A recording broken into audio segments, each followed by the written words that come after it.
Hello, welcome to U.S. History, U.S. History 1. We're doing it this way today and tomorrow instead of doing it live because, as you probably know, you probably read elsewhere, there's a hurricane approaching, and so I'm not sure if my power and or internet will be out.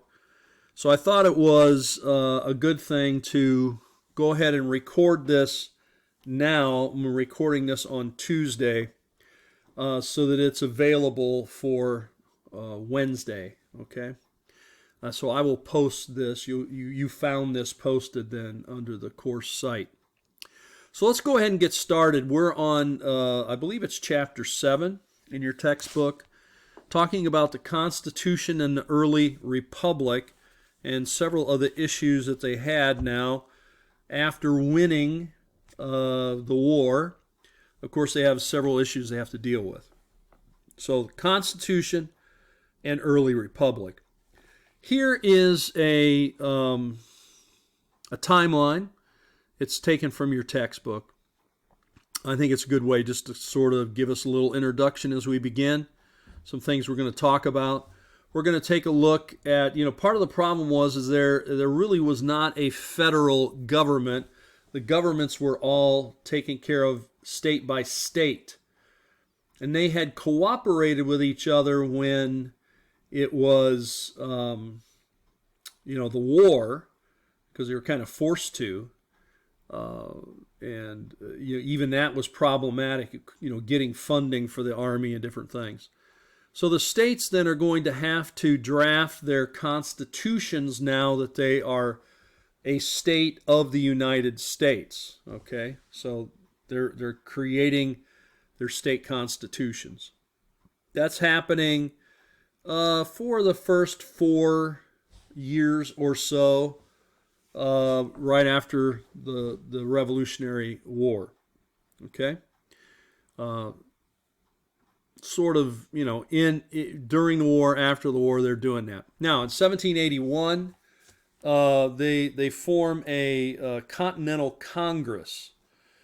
This is basically, they have to come up with a way to see how they're going to work together. How are these states going to interact with one another? And what sort of things are they going to do together? And that sort of thing. So this is the Articles of Confederation. Okay, so we want to talk about that. And then later we're going to talk about what's going to happen with new lands. Once the British are out, there are lands that the British controlled from, let's say, where the colonies ended in the West, all the way up to the Mississippi River area, right? All the way up to the area that was controlled at that point by the Spanish. And so what's going to happen to those lands? Who controls them? And we've got some now new states that are going to claim these territories, and we're going to take a look at that. So those are the Northwest Ordinances. Then later we'll take a look at part of the problems with taxation and control, Shays' Rebellion in Massachusetts, the Philadelphia Constitutional Convention in 1787, and then finally the Constitution itself being debated across the country and finally ratified or approved. Okay? So let's take a look then at the problems that are faced. Problems faced by the nation by the year 1783. They have won the war, so that, I guess, is the good news. But, of course, the downside is it's very expensive to fight wars, okay? Very costly. And so they face a lot of debt collectively.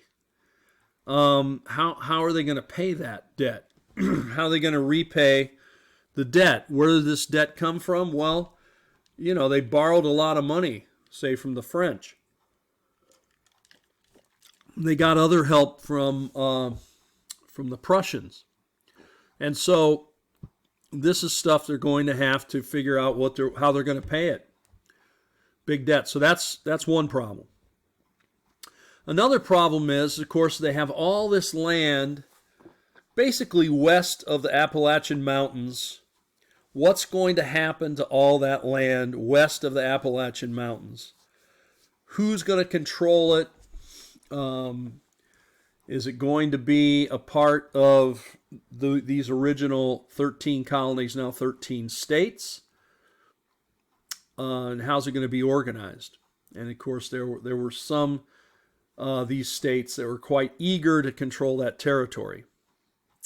Then, of course, the third thing is setting up a way to continue on trade, because most of the trade had been taken care of or controlled by the British. And so now they're going to have to set up international trade with other countries. How's that going to work? Are there going to be any controls over that? Are there going to be any tariffs, taxes? Can just anything be imported or not? What can be exported? All these are questions they need to deal with. So let's take a look at those state constitutions, basically most of them being written in this 4 or 5 year window. What becomes the influences on these constitutions? Well, these are the thinkers of their time. John Locke being one of them. John Locke had some what were considered at the time probably radical ideas about individual freedoms, rights, that sort of thing. Private property and things like that. So he's going to be a big influence, not only in the state constitution, but we'll see, of course, in the federal constitution. Rousseau will also be an influence. Trenchard, Thomas Gordon, the British Parliament.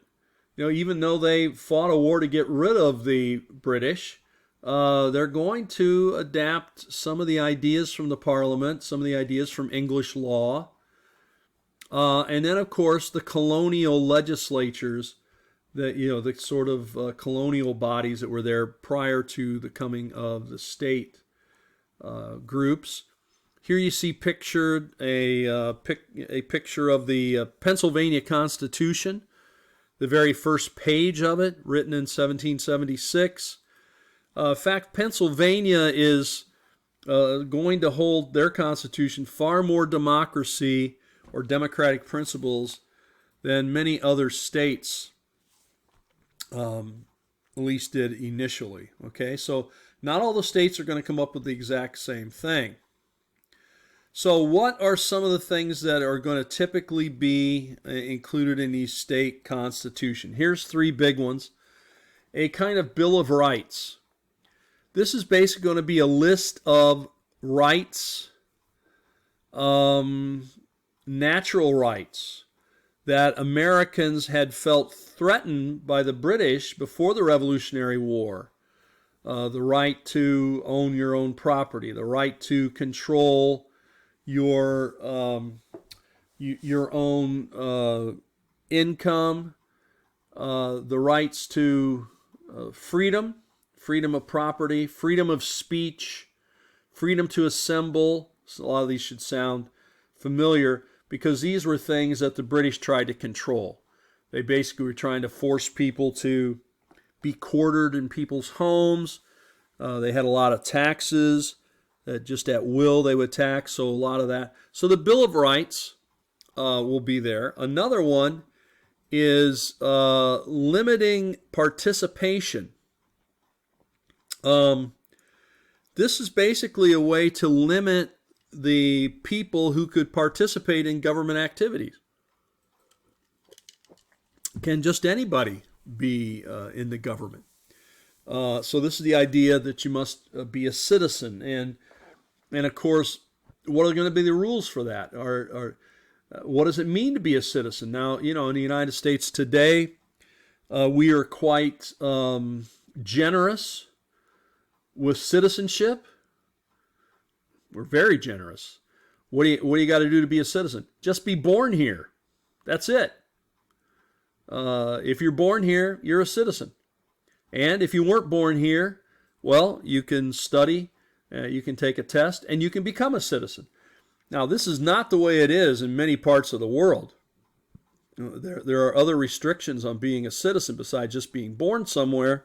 And if you are not born there, sometimes you cannot become a citizen, or it's very, very difficult to become a citizen in a country in which you were not born. Okay? The third was the separation of powers. This is the idea that there would be different parts of the government that would each have different responsibilities. Now, we might think, well, that's just the way it is, but that was not the way it was. It's the way it is now, is what we're used to. And I'm sure you've learned about it in the past. Judiciary, the dealing with laws and enforcement of laws. The executive branch, which, takes those laws and puts them into practice, right? And then the legislative, who makes the laws. So one group makes the laws, another group carries out what the law says, and the third then sort of judges those rules, those laws, to see if they're legitimate and to see if they're actually being implemented in the right way. That's a separation of power, so that you don't just have one group that has all the control over what's going on. So, in the end, if we get to the state constitutions, what are the results? Well, the results here are that we can see that there were forums. They had a lot of meetings about this, and they tried to work out what it would be, and they, for the most part, successfully worked out different types of governments. This is happening mostly, once all this is put into place between the 1780s and 90s, there came to be more limitations on political participation as they start to see, well, how's this all going to work out? And so there was uncertainty which existed among American citizens whether we should have a federal government, a national government. Do we need one? And if we need one, how big should it be? And what should its role be? Many people thought, we don't really need it. Or if we have it, it should be very, very limited in what it does. And so this becomes some of the big issues at that time. So let's move on from here. Let's go to the Articles of Confederation then, 1777 to 1787. And here you see an image of the front of it, Articles of Confederation and Perpetual Union between the states. And so you see all the states there listed. This is a document that defines the colony's collective sovereignty. Okay, this was drafted by the Continental Congress, and it's basically trying to create or form a kind of a way in which the states who are independent are going to operate together collectively. So it was formed because there were certain things that needed to happen. When the federal Congress meets, do they have any power? They can come and meet and decide things, but we're the states. We don't have to do any of it. What's going to be the rationale that says if these people decide stuff, we're going to do it? Now, this is very different in our thinking today, where basically the federal government has become, pretty much the power in the United States. The federal government has the most power, and the state governments are of lesser. It was kind of the opposite at this time. States' powers were the most. The federal government, people didn't even know if you even needed it. So there actually then comes to the idea then, this Articles of Confederation, that there were certain powers that the federal government would have. And then there would be other powers that the states have. So the powers for the federal government, they decided, would be to declare war and to make peace. So, for example, if there were disputes with other countries, who's going to decide we're going to war, and who's going to decide when the war's over, and what are the terms of the peace? The other thing would be to make international treaties that might have to arise, say between the British up in Canada and us, or maybe down in later on in Mexico, or something like that. The other thing they decided was federal, was controlling what was called Indian affairs in the West. And the West, of course, there weren't any states. But this is territory that was United States territory, but it technically wasn't part of any particular state. So dealing with what we would call Native Americans or Indians, Indian affairs, then fell to the federal government. Also establishing a common currency, money. Money for that would be that could be used in any one of the states. And the last one is creating and maintaining a postal service. So if you lived in Philadelphia and you want to send communication to Boston, that you're crossing several state lines, but you want to send a letter, a document, or whatever, this is the way it would happen. Now, for the states then, it was up to the states to levy taxes. So at first the federal government could not have a federal tax. It's very different than today. And also the states would regulate commerce, commerce within the state, licensing, overseeing, that sort of thing. Okay, so the achievements of the Article of Confederation. What did they achieve? They established the United States as a government of laws that place limits on the government's authority. Okay, so in other words, this idea of balancing power, this idea of limited authority, limited rule, something they were very interested in. Why? Because the British had complete authority and complete rule. They could do whatever they wanted, and the people in the colonies, the people in America, really didn't have much of recourse. The second part was they created a national citizenship that basically gave equal rights to anyone, any qualifying member. Okay, so these are some of the important achievements of the Articles of Confederation. Now, what is the weakness of the Articles of Confederation? Well, number one, you might see they had no ability to raise any money. So they can decide stuff, but how are they going to pay for it? They couldn't have any taxes. They couldn't get any revenue. They couldn't tell the states, okay, the states have to send us a certain percentage of the state budget, or we can't ask citizens to pay us directly.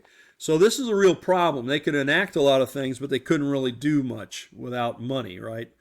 You need money to do about anything. The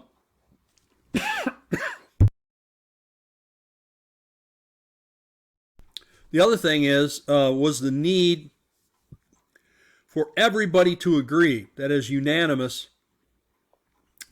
consent to make any changes to the Articles of Confederation. So each state would have to agree, or you couldn't change anything. So that makes it tough to make any changes. And of course, they don't have any authority over any internal trade. So commerce, business can be going on inside. They can only kind of work on international trade, no domestic kind of trade. All right, so the day-to-day operations of the Confederation, they had a lot of challenges that they needed to try to face. managing those western expansion and those territories in the western expansion, foreign relations, as well as, of course, the debt from the war. So you can see they have these same challenges that they have to try to deal with. So in other words, how are they going to pay back the debt from the war? They don't have any way to raise money. They're going to have to go to each state and ask them to give them money to pay it. So that's, as you can see, that would be a very difficult thing to do. So this is the Articles of Confederation, where basically they try to get everybody to join. Like you see the snake here cut into pieces. These are the different states. Join or die. In other words, we have to be united. If we don't unite, what was the saying? Then we'll all die separately. Okay, if we go individually. So the general agreement here, post-Revolutionary War, the states needed some kind of formal government, some kind of unification. But there were a lot of worries about having a central government that might become tyrannical, turn into a tyranny of the central government, which of course many were fearful of after dealing with the British. So these Articles of Confederation were proposed as early as 1777, but they were not fully ratified until 1781. People were quite reluctant with it, and it took a while to persuade people into this. Now here's a few excerpts from the Articles of Confederation. Article 1. And you'll see some things that are misspelling, but this is just the way they spelled them at the time. The style of this confederacy shall be the United States of America. That's Article 1. Article 2.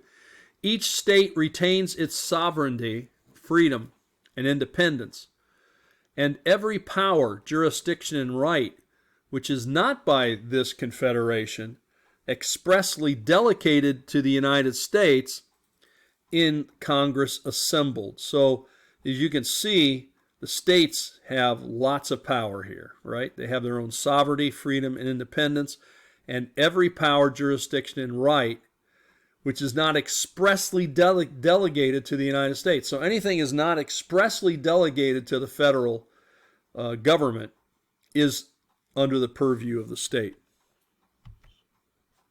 Article 3.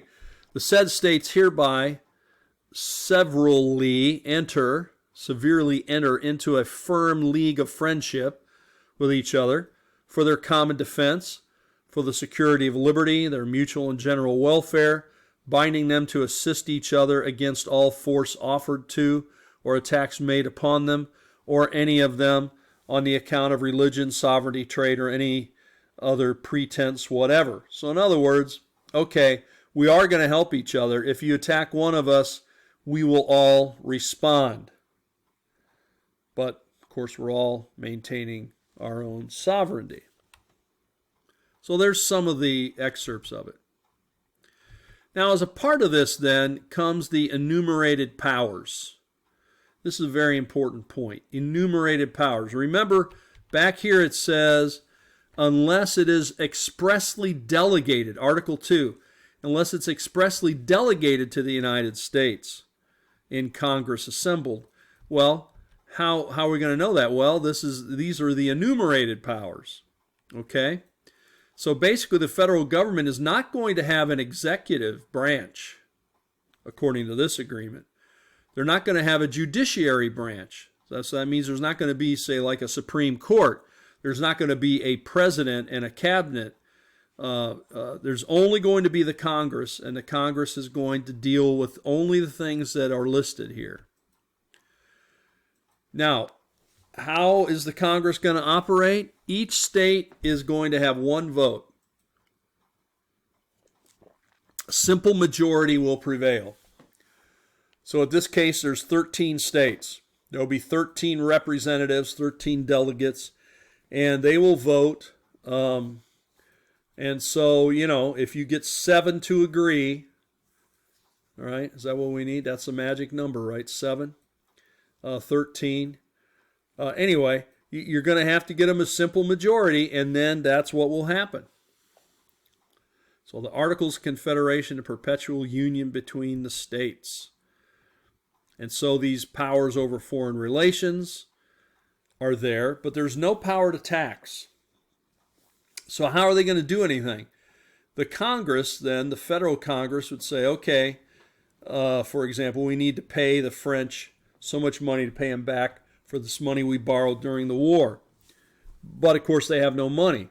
So then they have to go and they have to request from the different states, New Hampshire, Massachusetts, New York, etc.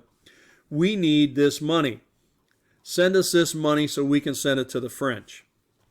As you can see, that might be pretty tough because then the states will say, well, I'm from Rhode Island. Rhode Island's very small. We shouldn't have to pay as much as New York. New York should have to pay more, or Pennsylvania, or whatever. So you can see there could be a lot of discussions there, a lot of problems.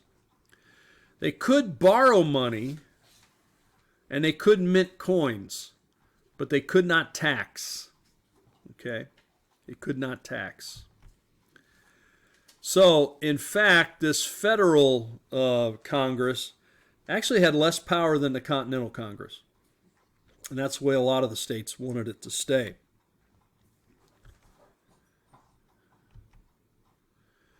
So we see then in the 1780s there are several domestic issues that come about with the federal government sort of versus the state. If the federal government, the national government, got too strong, then what the fear was is that some of the states would say, look, we don't want to be a part of this. They would secede. We're no longer a part of these United States. And so, obviously this is leading up to a lot of things that happened in the Civil War. So we then have sort of two groups that arise, as you might imagine. Those who are pro-federal government, those that are anti-federal government. These are called the Federalists and the Anti-Federalists. So some who are very much pro-Federalist obviously don't agree that they want more power to the federal government. They want to be able to tax, want to be able to do a lot of things. The Anti-Federalists say we don't want to have a king. We don't want the federal government to be our king. We want to have our own power. Okay, so these are some of the main issues that we see. Well, during the war, Congress had to be pretty assertive to try to pay for the army. Here you see George Washington. Part of the problem he has, as you remember, is he didn't even have equipment for his army. Shoes, coats in the winter, guns, ammunition. So what a lot of states do is, they say, okay, Congress, you do what you want. We're just going to ignore you. We're going to do what we want, and we're not sending you the money. We're not listening to you. So many times they failed then to fill the requisitions and to conduct negotiations that were needed. So some of the states said, hey, we're just going to do this on our own. We're going to fight against these Native, and we're going to fight Indians if we think we want to fight Indians. We're not going to wait for you to decide that. We're going to go ahead and conduct our own relations, our own interactions with foreign governments for trade or whatever. And so basically they sort of, some of them begin to ignore these things. Sometimes they failed to even send a representative to the National Congress, to the Federal Congress. So, they get ready to meet. There's supposed to be 13 there, and there's only 10. What happened to the representative from South Carolina? Where is the representative from Georgia or whatever? They just didn't show up. So they kind of ignore it by just not even agreeing to show up in the beginning. These are sometimes called the overbearing states, right? These states that are trying to assert themselves So the idea here is that there's going to be a need for a more cohesive national government. And eventually people come around to that idea that if each of these states is just kind of freewheeling, it's going to create problems for the other states.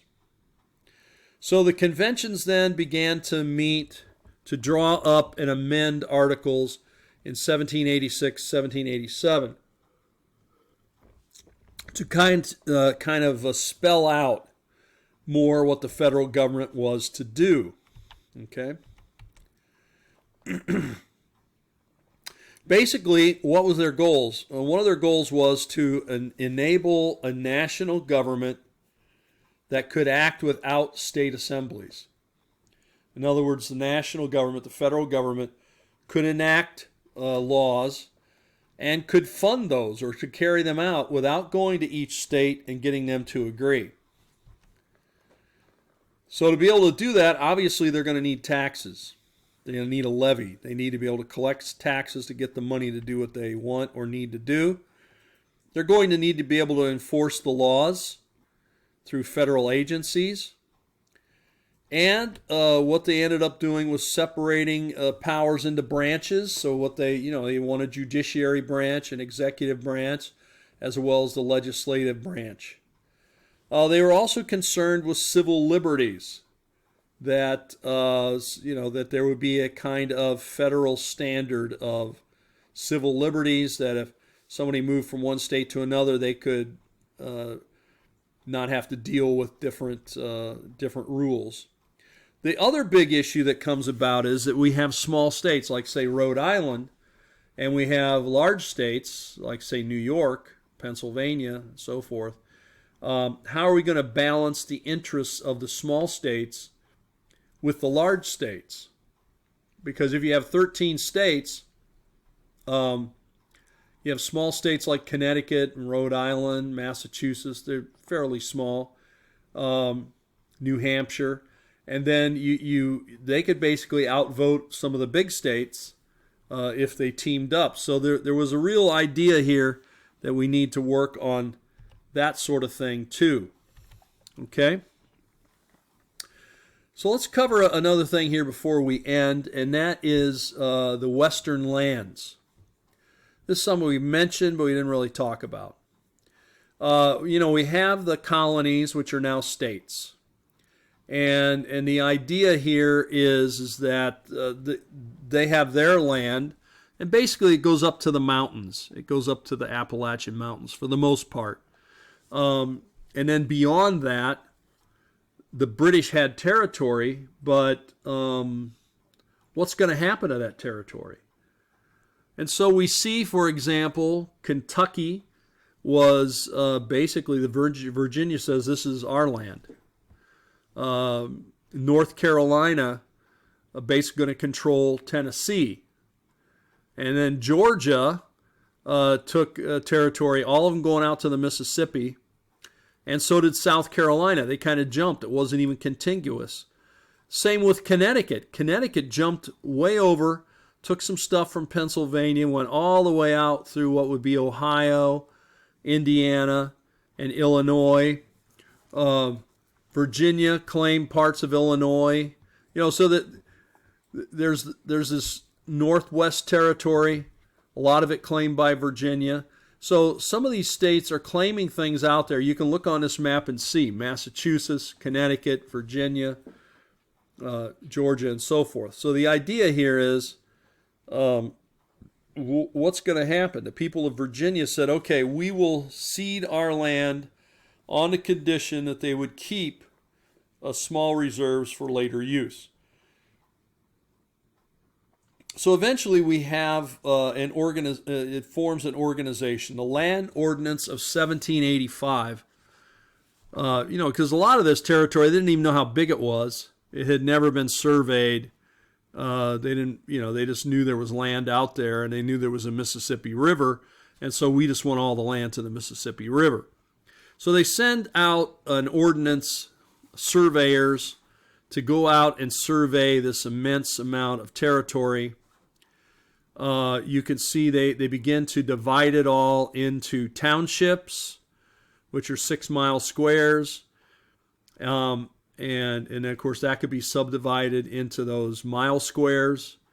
And so this would be then set up for people to be able to buy it, to buy the land. And then the Northwest Ordinance of 1787, that's the land ordinance, 1787, established governments around the Great Lakes. So Michigan, what would become Michigan, Ohio, Indiana, Illinois, even up into Wisconsin. These areas then would be then called the Northwest Territory, and certain rules will be applied. And basically, the Ohio River is going to be the dividing line. North of the Ohio River, all the way up to the Great Lakes, and the Great Lakes center the border with Canada. So it's going to be that part, from the Mississippi, basically, to the Ohio, to the Great Lakes. What's going to happen to that land?